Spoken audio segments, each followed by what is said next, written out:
So I'm watching the Chosen series for the third time because right now I'm journeying with my family, and we watch one episode each week, and when we have discussion questions, it's just to go deeper into what we're watching. And as I watch the Chosen for the third time, I can't help but be amused on how Jesus was forming his motley crew.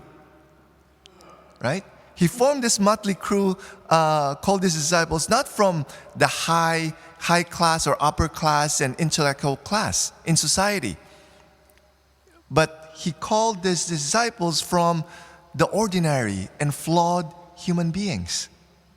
Okay? In fact, in our gospel today, he's calling a social outcast, because Matthew, being the tax collector, is considered a traitor. Okay? Because he's working for the Romans, asking for taxes from the Jewish people. But you see here how when he saw Jesus passing by and Jesus said to him, "Follow me," Matthew got up immediately and followed Jesus. But here it didn't say that this was his first encounter with Jesus.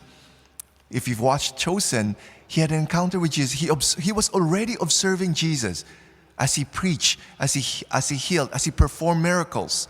He was observing Jesus already. Okay? And despite his great attachment to money, okay? That's why he was working for the Romans, right? He saw something in Jesus. He saw something in Jesus that would answer the questions in his life. He saw something in Jesus that would calm his fears. He saw something in Jesus that would love him unconditionally. That's why when Jesus called him, "Follow me," he got up and followed him, left his tax booth, left the things that he's very attached to, because he knows that he's getting something far more precious than what he is attached to right now. And could you imagine Matthew not answering this call, stayed in his tax booth?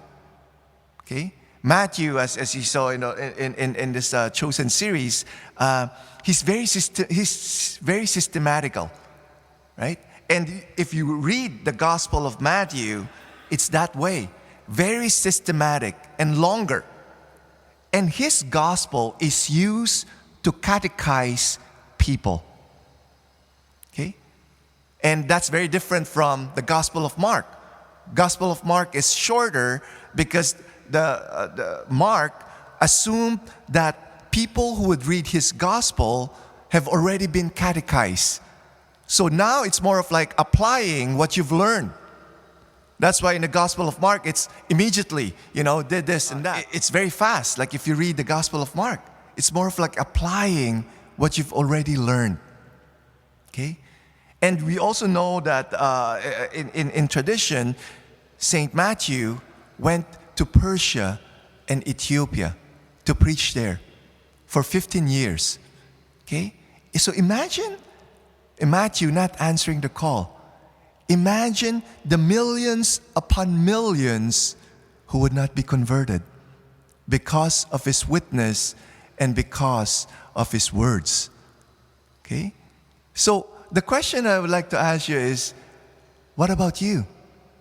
The Lord is passing by every day, and the Lord is calling you. Follow me. Every day we have that decision. Every day. Every day we have the decision. Are we going to stay in our personal tax booth, the things that we're attached to? Or are we going to say yes to the Lord? Okay? And the calling of Jesus is more than enough. No qualification is needed. Come as you are. But the Lord is asking us, come right away.